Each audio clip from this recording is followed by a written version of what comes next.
I highlighted one of the weak points that candidates might go to orals and face, and these are major topics that we must not skip from. So going straight to the point, because of time and so much things that I have on my table here, is one of the first question, which was the master question, and I tried to ask KM and Banks, when you get into an error or you need to know about your vessels. So all of us on our vessels right now, it should not only be about what our duties are, it should be about even which year was your vessel built. It should be about what is the LPB of your vessel. It should be generally about, you need to know your ship particulars, especially the last one.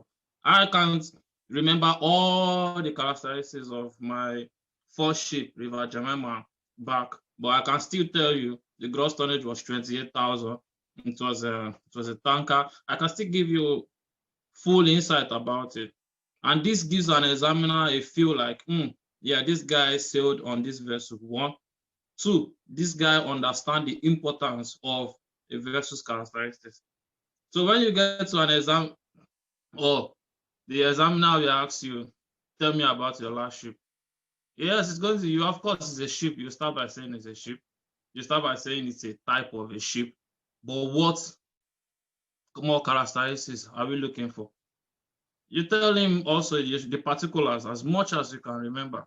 So the length overall of my ship is this. The maximum draft is this. And any other, the year it was built. Then you go down to the GT of it, the gross tonnage, the net tonnage, or any one that you can remember. You don't have to remember all, but I plead with you, you have to remember a good sum of information about your last ship. And not only about your last ship, but also about the ships that you have sailed. The same applies to engineer, but there's no engineer here. So tell me about your last ship. When you go down, and then you tell him also about the company. Then from there, he will start up with his questions. So that is something that we all need to put into consideration. Our ships, when we have stayed 1 week, familiarize yourself with the ship, and you will find out that the more you familiarize yourself with the ship, the more you know about other different ships.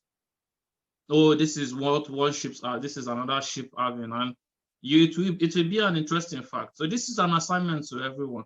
Let's speak our ship particulars. Let's read through it. It might be boring, but understand the ship that you are in. Let's get the real fact. Let's get the full particulars. Now let's come down again to another question, and this is majorly for chief mates and masters and people, captains in the house, and anyone who have attempted the captain's course or chief mate's course. We tell you that another major question is, say, how do you take over your ship?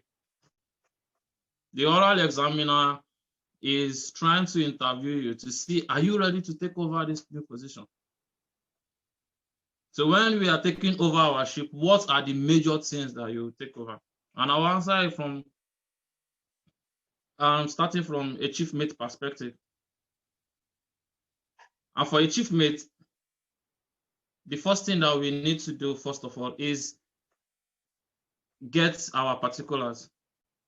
And when I mean our own particulars, it's first of all, we are called to the ship. We are going to resume on board, so, and so. There are 3 aspects. I mean, there's a SEA that you will collect. I mean, you will receive. What's inside your SEA? What's your role that is stated in the SEA? Of course, your pay and other factors as well. Then you come on board the vessel. What are you checking? before you take over as chief officer. As a chief officer, you are responsible for the stability of the vessel. As a chief officer, you are responsible for the planning of the vessel, loading of the vessel. As a chief officer, you are responsible for the stability. You are responsible to ensure that the vessel is compliant with ballast management plan. You are responsible to ensure that the vessel complies with the load line regulation, cargo securing, hours of rest, work and rest, stowing, searching, monitoring cargo during voyage. So all these things, you have to put it into fact when you are joining a ship. So the chief officer, he comes on board the vessel. From the gangway, you say your normal things, which is, I'll check the gangway, I'll check everything is in fine, or from the outside, then I sign my ISPS log, then I walk up to the bridge, I receive my familiarization, I'm introduced to the chief officer, and then the chief officer goes and starts giving me informations about what informations are we going to be looking for when you are taking over a ship. After they've checked your documents and they've certified, okay, yes, you are the one coming on board the vessel to resume on the vessel, the next thing you start going is, what are the charterers? What is the trading area? What are the instructions? What is the loading plan? Is the vessel loaded? What surveys are we expecting to come? Are we going to dry dock? Or what if there's any repairs that the vessel will need? Are we having enough food, enough water to get to the next voyage? Has the stability been calculated? These are things that we will need to break down. The last week, I was interviewing on master. And I'm trying to get the question I brought out.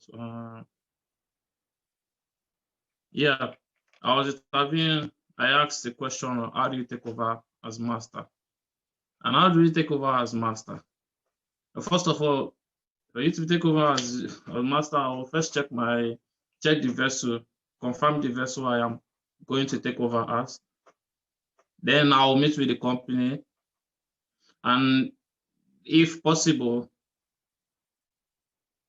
with 3 departments, which will be the crewing department, the deck department, and the technical department.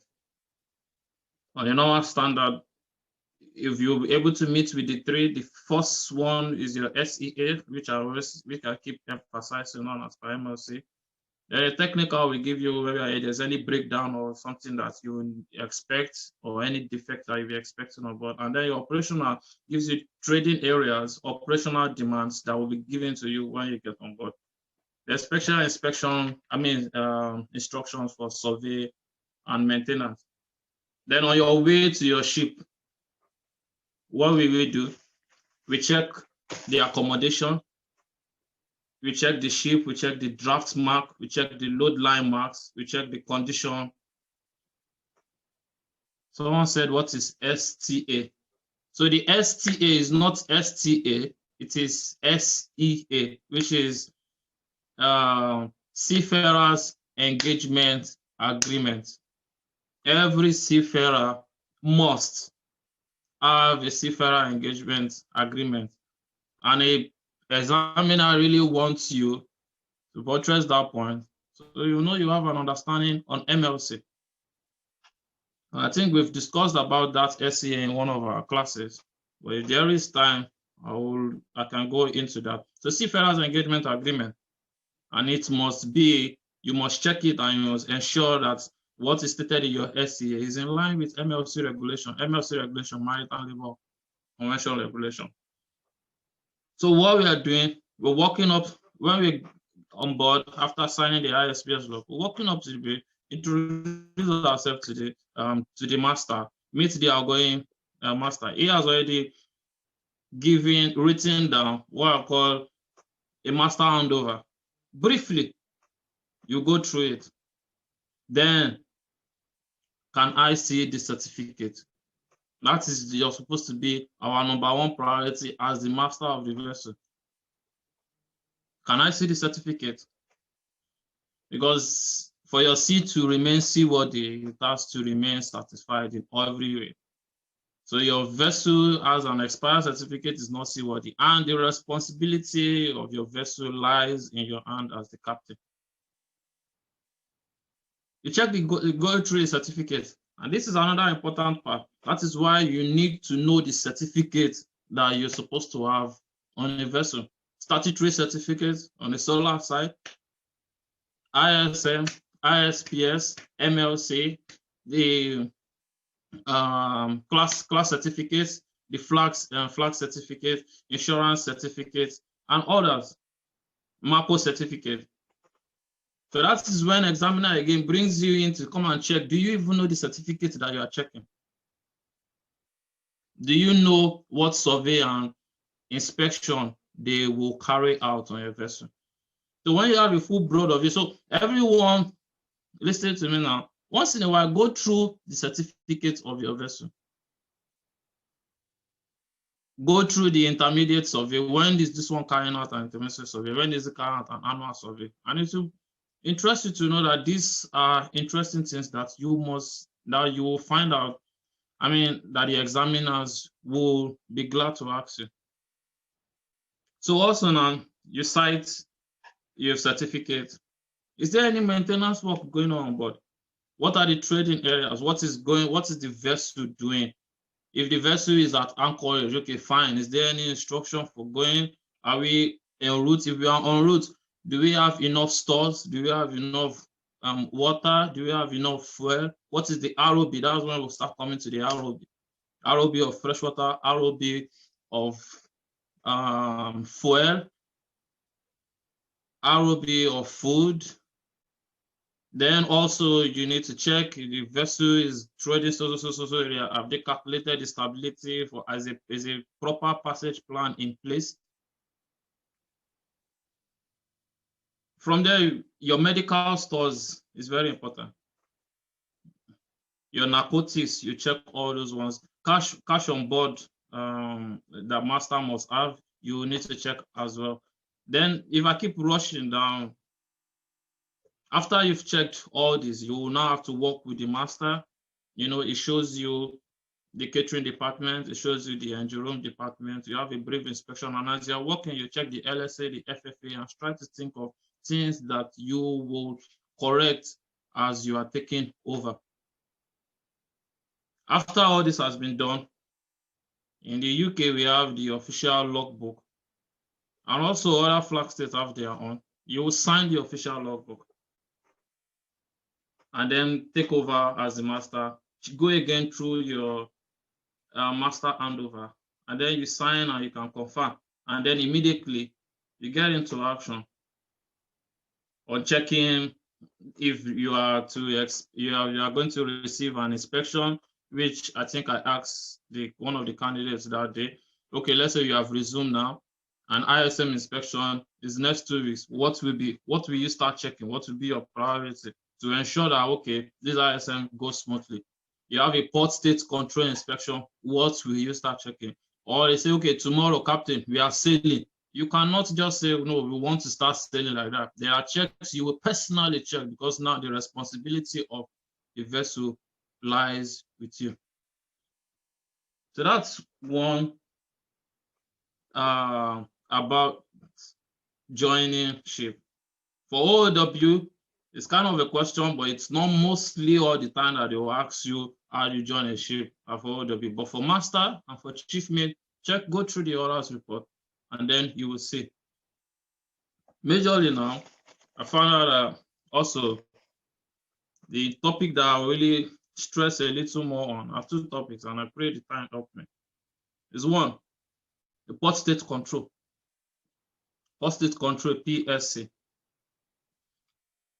Now this is an inspection by a port state authority at port at anchorage within that port jurisdiction of vessels flying other flag than that of the flag of the port state. And what are they doing? They are just trying to enforce international standard for maritime safety, for maritime security, pollution prevention, living condition as per MLC, and of course, the maritime environment. So this is what post-state control is doing. Now, in this post-state control, there's really something I really want to bring out. So we will understand from that last 2 weeks. Question is, there are 27 member states. As of the last time we checked, which was last year, 27 member states in the Paris Memorandum of Understanding that are already in Paris Memorandum of Understanding post-state control. But also we have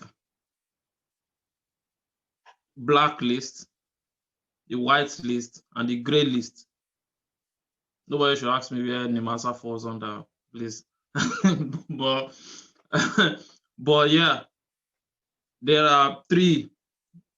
We have the blacklist. So there are some flag states, you find them under the blacklist. And this flag with like significant worse than average, detention records. So for instance, back 2012, I will not mention the name of the tanker. The tanker sailed from Nigeria, passed through, it has even been sailing in Nigeria itself for a long time. Only for the ship owner to say, let's go down to Ghana. And they got to Takoradi Port. Immediately got to Takoradi Port, post-state control came and detained them. Why? There was no food on board. The food on board was not standard. The water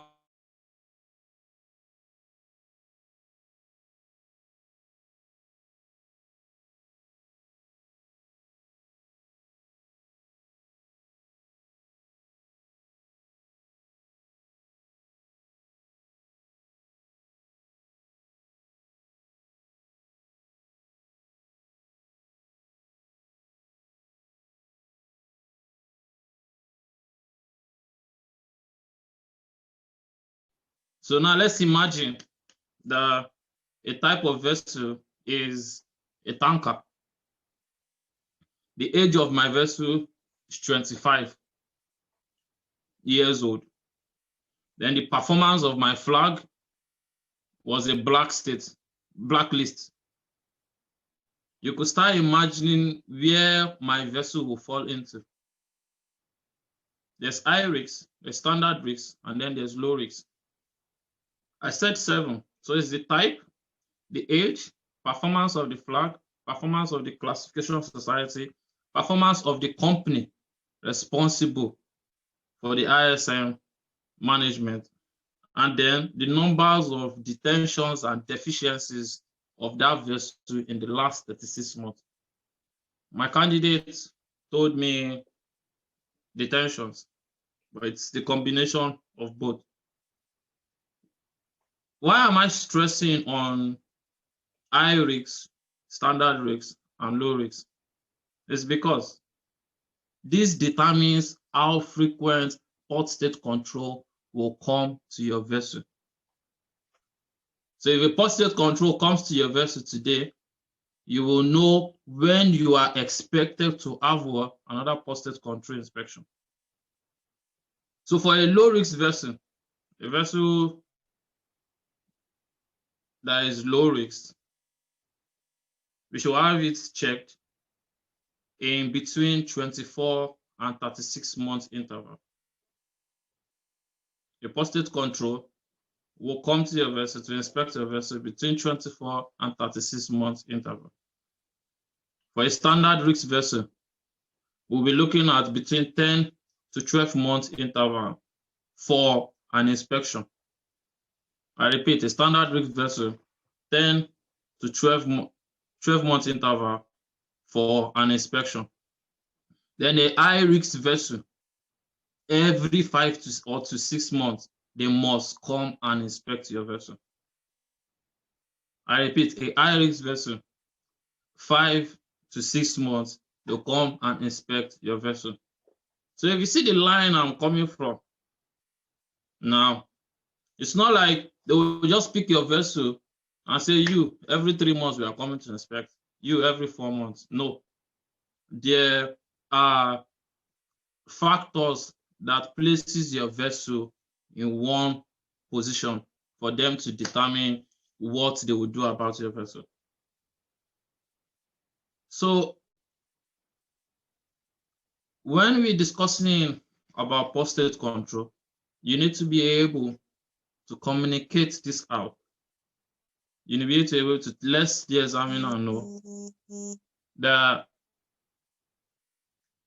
my vessel, because he will ask you, okay, how long or how frequent will postage control come and inspect your vessel? It depends on your it depends on your risk class. But also,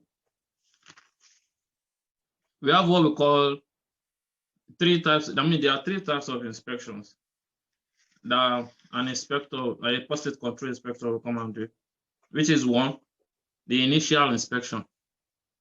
So the postage control can just come on board and if you say, you know what, hi, Captain Busayo, we're just checking and we're just coming to have our normal checks. It's a brief one. So he checks your certificate. He checks the overall condition of the vessel. He checks the hygiene and all sorts.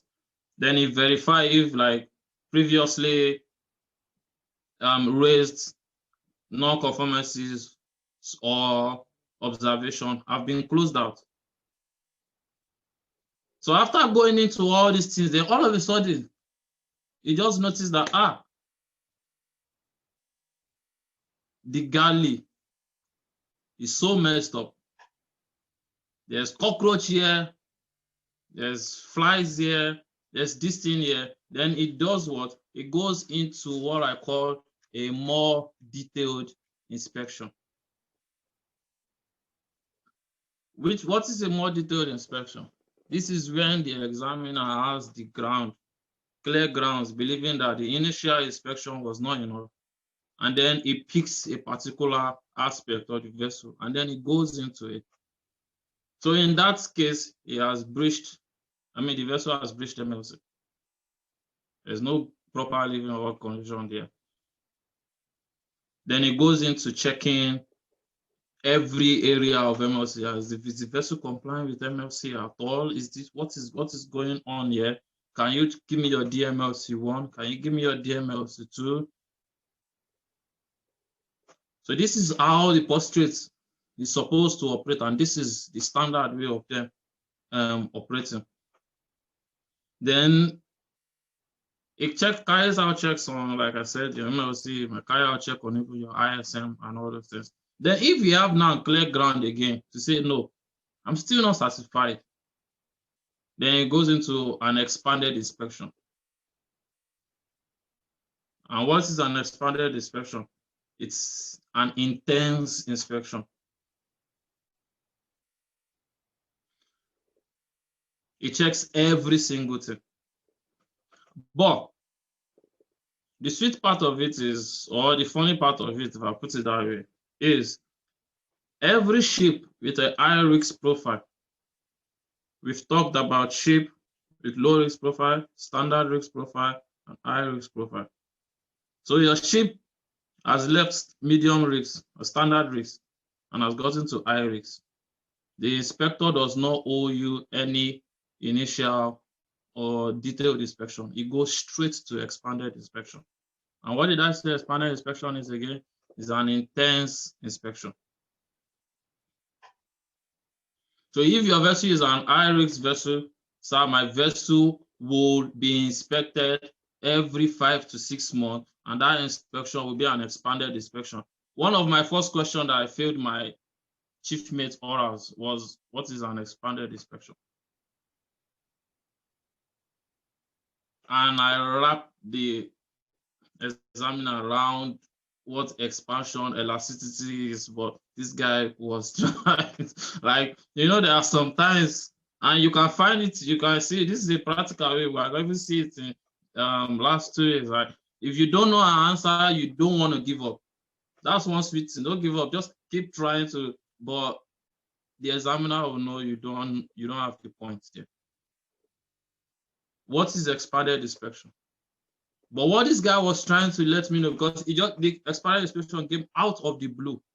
What he was trying to let me know, does this guy understand port state control and their inspections? Expanded inspections is the third part of inspection from initial detail, and then we have the expanded. So like I said, what is expanded inspection? It's an intense inspection.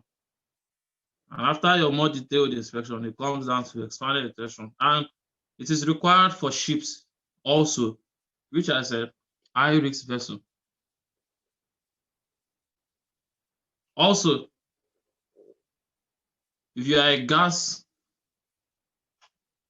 oil, or chemical tankers, bulk carriers, or passenger vessels that are above 12 years, they do not owe you any detailed inspection or just brief initial inspection.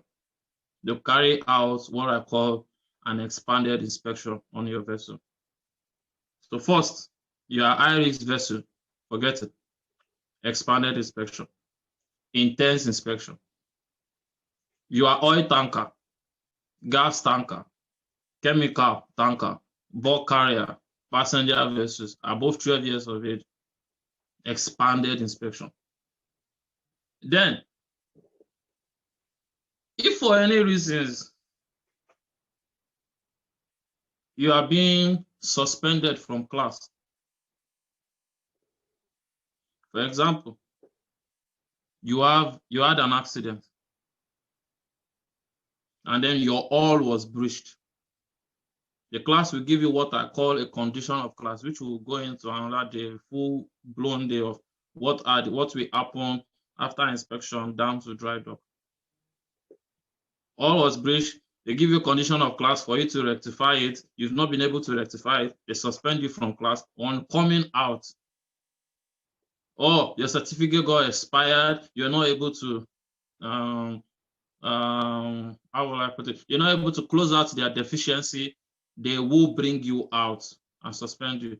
On coming back, you must carry out, you are under what they call overriding factors, and you carry out what? An expanded inspection. Pollution. You are out there at sea, you poured oil in the water like no man's business. You're coming back, that is an overriding factor. And you would go through an expanded inspection. Traffic separation scheme. You violated it, or your ship is no more in the database, or you even had an accident, or let's say you left Togo, or you left UK and you ran away from UK. They are waiting for you anywhere you are coming, as long as that is a Paris Memorandum of Understanding for state control. Because I've seen cases where they detain a vessel, or they come to inspect a vessel and say, oh, you must close this, and then the vessel just pull out. It will be communicated to the next MOU state. And that is another, what I call an overriding factor. So why am I stressing on overriding factor? When it comes to overriding factor that you fall under, it will be what I call an expanded inspection. There are also cases where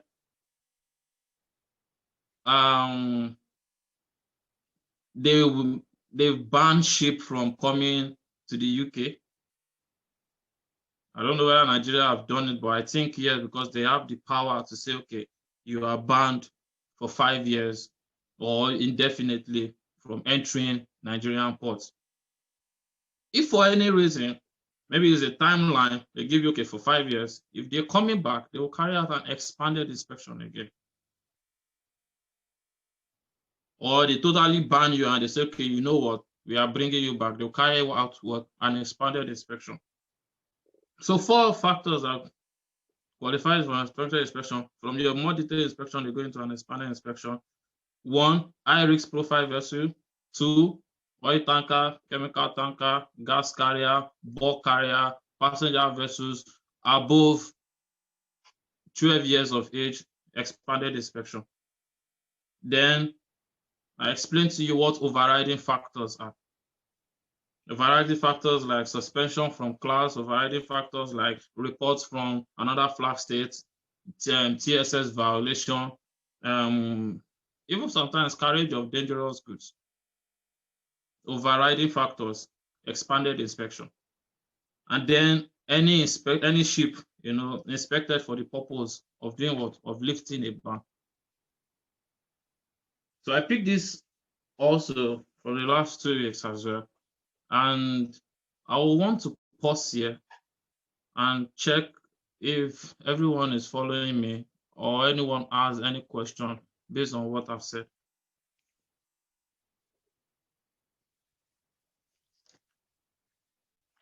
You can unmute your mic.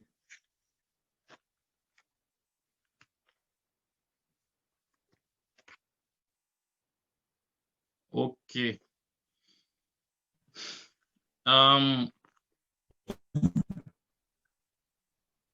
Somebody saying something because I want to call out names now. That's where everybody will start shaking now. Is Banks there?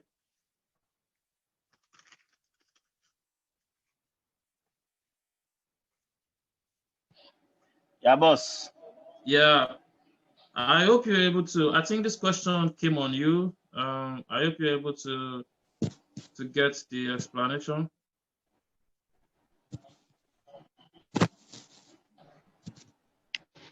Yes. Oh, okay, so that's correct. So can you give us like a little summary of the question, the answer itself now? Yeah, can you hear me? Can you hear me? Hello, Captain.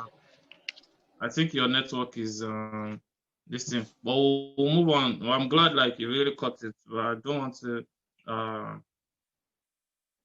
Yeah, Banks, I think your network is not strong, so but I'm really glad like you really caught what we are saying. JJ, if you are there, just unmute your mic. Yeah, sir. Can you hear me, sir? Yeah, so yeah, I can hear you very well. So let's now say that they are coming for an expanded inspection on your ship. What will you prepare? How will you prepare the ship if you are the chief officer? Oh, well, expanded inspection. Well, first, thank you, sir, for the opportunity of the answer. But I know expanded inspection, it's inspection that go very, very wide because it's more than the detailed inspection. And as you said before, is an inspection that is carried out on a high-risk vessel, a vessel that is carrying dangerous goods, tanker, gas, that is above 12 years, a vessel that is an override that is working on an overriding factors, and also a vessel that is under a lifted ban. So these are the 4 factors I've probably check out for my vessel if I'm in any of this category. And if I'm in any of this category, automatically I begin to take everything one after the other. If I'm a high risk vessel, I begin to consider some factors that I needed to put in place. Sorry, I'm cutting you short. It's just because of time. I still have a little stability I'm going to. So now you have confirmed now you are high risk vessel. What instructions now? What areas and what areas will you be specifically looking into? Well, as a high risk vessel, It is expected that my vessel is ready for inspection every 5 to 6 months, and putting everything in place in the vessel will be something that Okay, is just break it challenging down me. For for me in example, layman terms. Break it down for me that I'm your cadet. What are you putting in place? What are you going to check? okay, the first thing is the certificates. Okay, you check the Are the certificate. certificates Okay. okay? Firstly, is my vessel in class? Is my vessel is my vessel ISM certified? Is it ISPS certified? Is my vessel okay? So Okay. those are the things I begin to check, sir. Okay, that's good. But I would like you also to make it. I will check that the vessel is ISM compliance. You're compliant with ISM. Yes, You're compliance. compliant Yeah. with ISPS. You're compliant with MLC. You're compliant with ILO. You're compliant with MAPO. You're compliant with STCW as per the crew certification and all whatnot. Are you understanding me? So Yes, I sir. need Yes, sir. you Yes, sir. also to break it down, because when they are coming for an expanded inspection, they look into every convention and regulation required for your vessel. So when you are stating it out, you are making sure that your vessel is not only you are checking the certificate, your vessel might be certified, but you are not compliant. The vessel, the example I told you, there's so much rat and cockroach in the kitchen, but they have an MLC certificate, they have a DMLC 1, they have the DMLC 2. So I will check that all these aspects we are complying with this regulation, this regulation, this regulation, and go do an overhaul of the vessel. Do you understand me? I get you, sir. I get you, sir. Yeah. So it's not a matter of yeah, banks, we understand. It's not a matter of we speaking a lot. It's a matter of gaining points. You gain points from making a lot of points to the examiner. EA, are you there?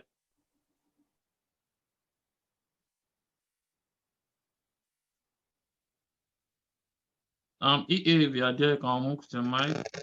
Yes, sir. Yes, sir.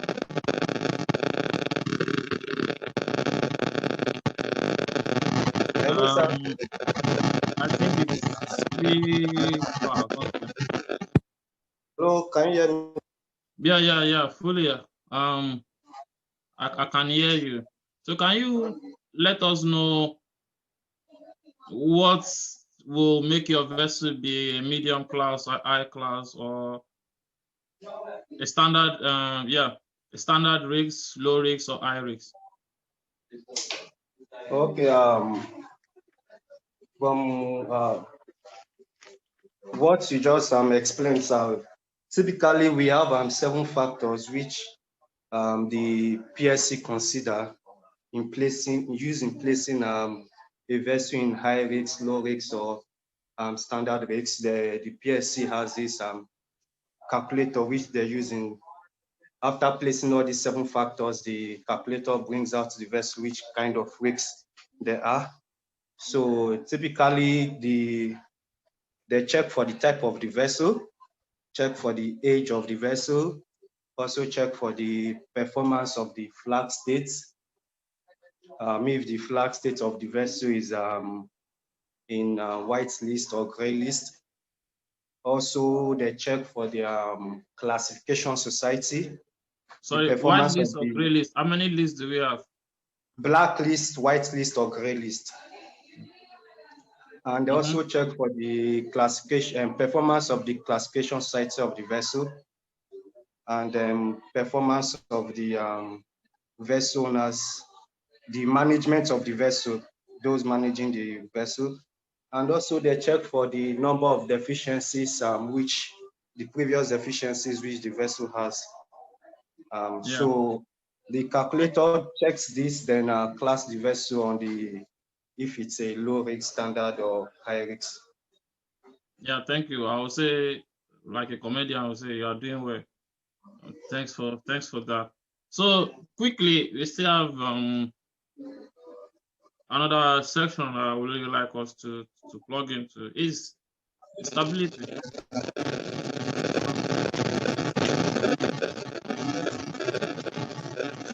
I think here you can mute yourself. Yeah. So stability of the vessel. As a chief officer, we need to ensure we understand the stability of the vessel. And there was a question, which was, if your vessel inclines to 3 degrees to starboard or port, what will you do? In a normal situation, what everybody just goes to do is a normal thing. That's been straighten it up by putting cargo here. But this is a trick. No one should correct any list.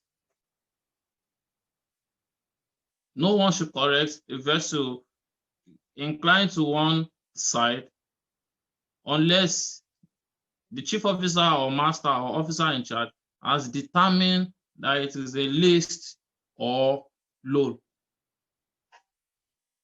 Now, what is load? Load is a state of a vessel when it's in an unstable condition, and then when upright, and then it will yield to port or starboard. An unstable condition when upright, which makes it do what? Yield to port or yield to starboard. Now, so if your vessel now all of a sudden yields to starboard and captain said, "Base, go and drop ballast from the port side. Let's bounce up back." Captain, you are responsible for the vessel, sir. But have we checked if it's low or list? It's the same thing that will happen in your exams. We should not correct it until you determine if it's low or if it's list. And dangers to a vessel with an angle of load, and I wrote it down here so I will not miss a point, is the residual dynamic stability is much reduced. When the residual dynamic stability is much reduced, you have an unstable condition, you to result to an angle of load. Then the range of stability compared to that of when the vessel is upright is low. The maximum GZ is reduced to when the vessel has a positive GL. Another thing, the vessel starts to roll, and it rolls to a very large angle of yield. Then, if not corrected, or if out of ignorance is corrected the wrong way, unfortunately, the vessel will capsize without apology. So if you're having an angle of low, and your vessel, it hits to starboard, and the next thing that comes to your mind is drop cargo here, that the vessel should correct back. If that was a low, you have just capsized that vessel, you have put that vessel in a situation where it's on the danger of capsizing. So what do we do?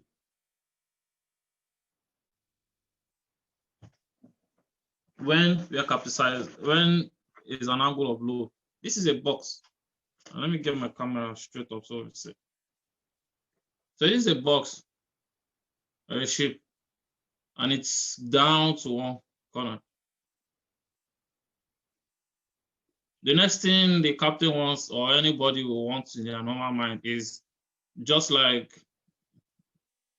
I don't know where anybody has played that Janglova with this thing when we were small, but you know, it goes up, it goes down, it goes up, it goes down. That's a good one for list. But for low, when it goes down here, I know it's not what everybody will expect, but you will need to put more cargo. You might need get to a stage you put more cargo here to even bring this thing upright. And let me explain.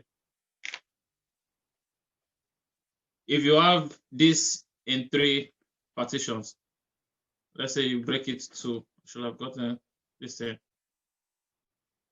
when you're correcting an angle of load, you start with the low side first. You will need to put cargo here. If it's water you're putting, you put your water here. If it's oil you're putting, you put your oil here. Why? So that it increases your GM. Then from there you start putting water right at the center. If it's three tanks that we are dealing with, because it has to first start from here, increasing, getting a real stability. This thing is on a stable condition. So start from the low side.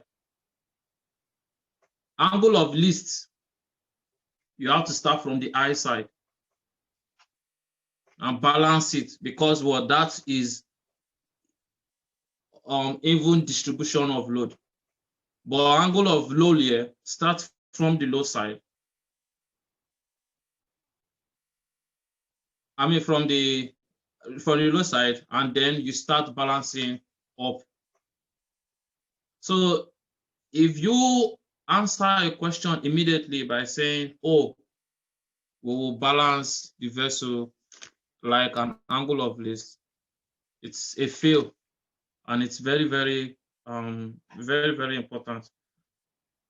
Also, I also wrote it down here that you have to ensure that the port listing moment is equal to the starboard listing moment. An angle of load is caused by when the G is raised too high, and therefore effort should be made in doing what? In lowering it. So let's say, for instance, on a tank now, we have cargoes on the supply vessels, we have cargoes on top and cargoes under. The more you put cargo on top of your on the main deck and less cargo under, you are bringing the vessel to what I call an unstable condition. So in a summary of what I'm trying to say, the way you correct an angle of least and an angle of load should be different. And you first need to confirm which one are we correcting. So with that, I'll pick OS. Is OS there? Yeah, good evening. I'm here. Okay, good evening. So how we will check that this vessel is suffering from low or least?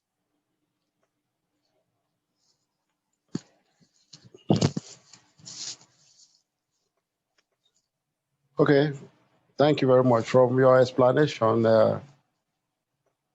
can you hear me? Yeah, I'm hearing you. I said from your explanation, angle of low cannot be more than 3 degrees.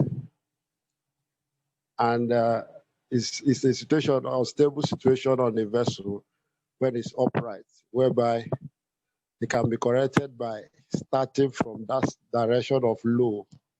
You correct it from the area that the vessel has the low. Compared to you are going fine, but the way you started, I don't think it was fine. Where are we getting 3 degrees from?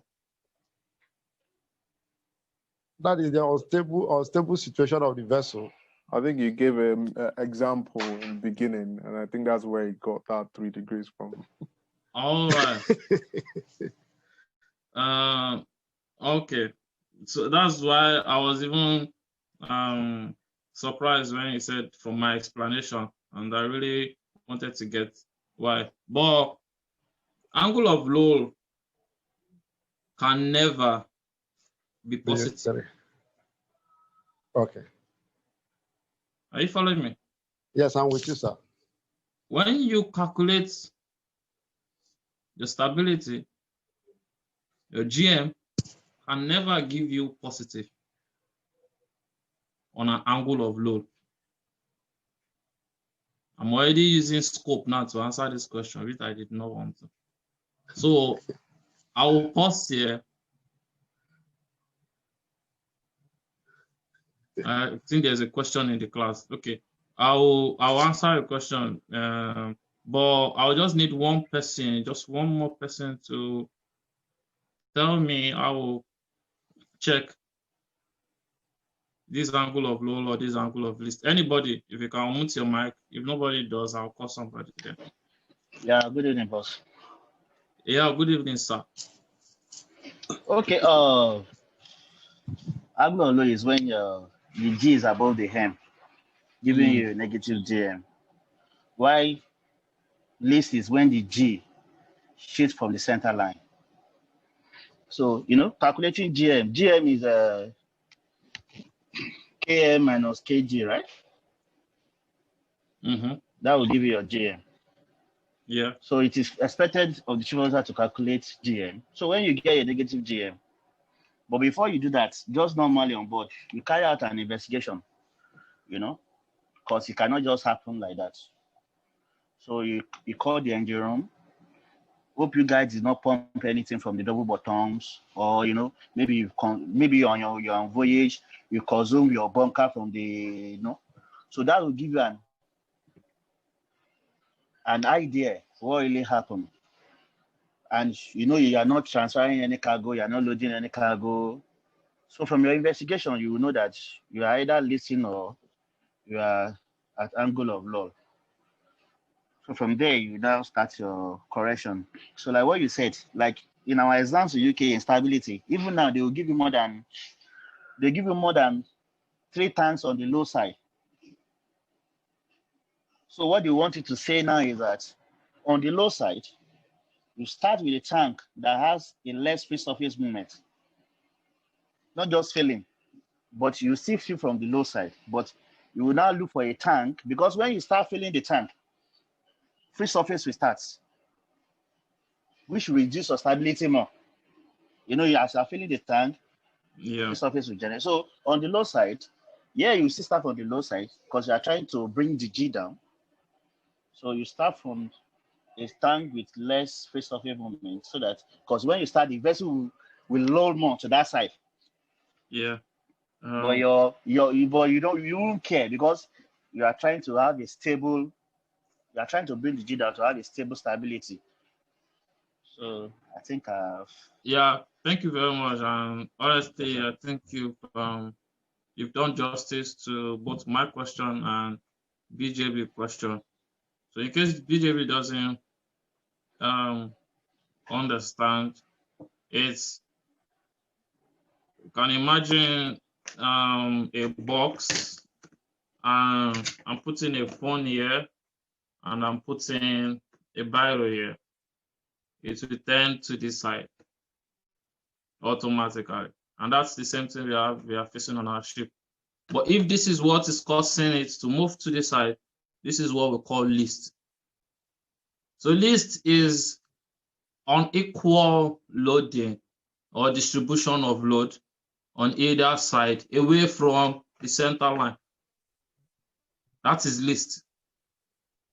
Now, load. What's causing our load? I put this right here on this box. And then this box again still has another space where I can put this biro. There's more cargo on top, and there's less cargo right here under. It will bring what Banks has just explained to us, a negative GM. Also, a free surface effect, free surface moment. We have a tank, and imagine this tank is half filled. When it bends to one corner like that, you will see water flowing down here. That causes negative GM. But this is what we call a virtual negative GM. So if angle of load is distribution of load not equal, transverse, and angle of list, distribution of load either from the center line not equal, and then the angle of load, we have more cargo, we have move the GM in a way that has given us what we call a negative GM. So in the brief answer, in summary, you carry out your investigation and check. You can also carry out a quick stability calculation. There are stability calculations now on ships now. You just carry out a calculation and you check, is my GM, is it negative? Is my GM, is it positive? You check also where are cargoes, where are tanks, what has been done, and investigate before we carry out action. So that's the end from me. Is it that list that leads to law? Someone is asking a question. Yeah, I'm not seeing it yet.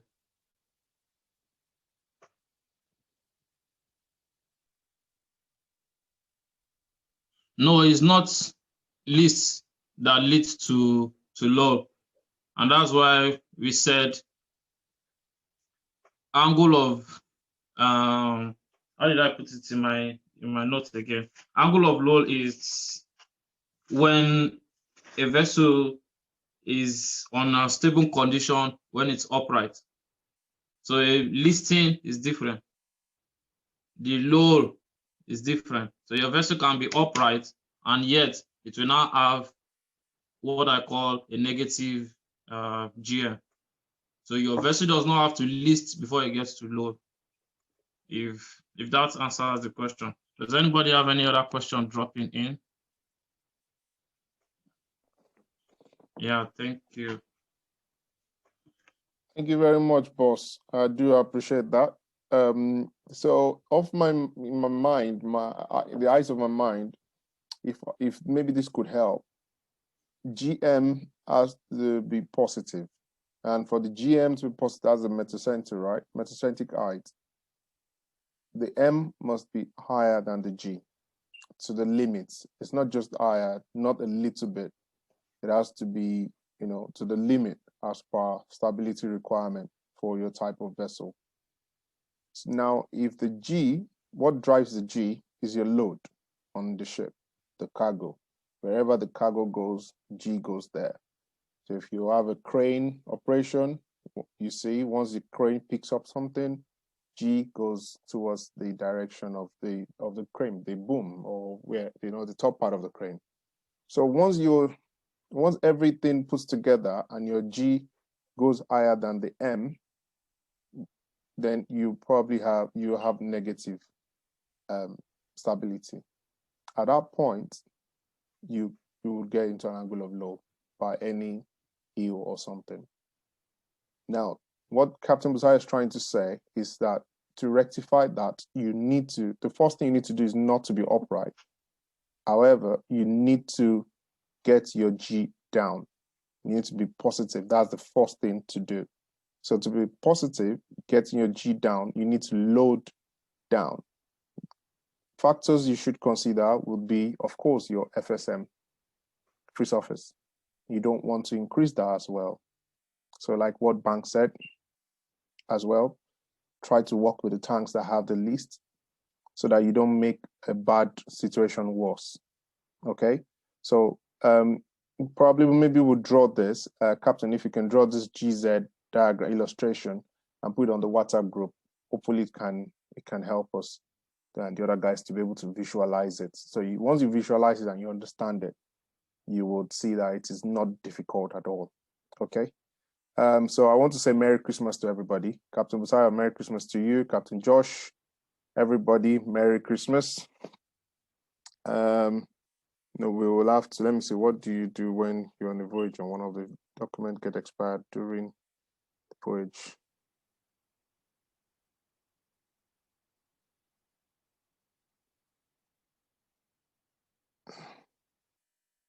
Okay, I think we should move these questions to the WhatsApp group so that other people can also answer and we can get answers from there. I'm trying to see if we can round up now. Okay, so these questions you've asked, JJ and MA, please send it to the WhatsApp group. Okay, then we'll continue from there. All right, guys. Thank you very much to everybody. Have a lovely Christmas. Please remember, COVID is real, whichever you think. Be safe, guys. Please be safe. You don't know anybody that has any condition. You know, you don't know what you have also before. You don't test it. So please be safe, and don't be a spreader. Enjoy Christmas, all right? And we will meet, I think that will be 2021, okay? So we'll meet after 2021. We'll announce their resumption classes. I expect any questions should keep coming up in the group, okay? When you're eating chicken, remember your stability. Remember angle of load, okay? All right, guys. Thank you very much. And that should be it for me, okay? Okay. Thank you very much, guys. Thank you. Bye-bye. Thank you so much, sir. Good night. Thank you. Merry Christmas. Yeah. Merry Christmas, everyone. Merry Christmas, Capo. And to the people that came from Egypt, thank you very much for coming. Merry Christmas. Merry Christmas. And those that just got married, happy marriage, you know. And those that are getting ready to get married. we are throwing stone, all that. And we know ourselves. Now when they get ready to marry, I know ourselves. We guys are getting married these days. I don't understand. Captain, my God, is Captain,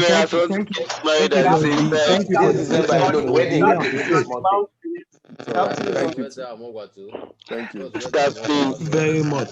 Thank you.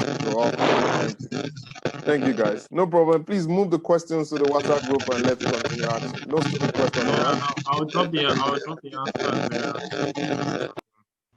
Okay. Yeah, that's fine. Thanks so much, guys. Have a nice one. Congratulations to those that just graduated as well. All right, Cap. Yep. Bye. All right.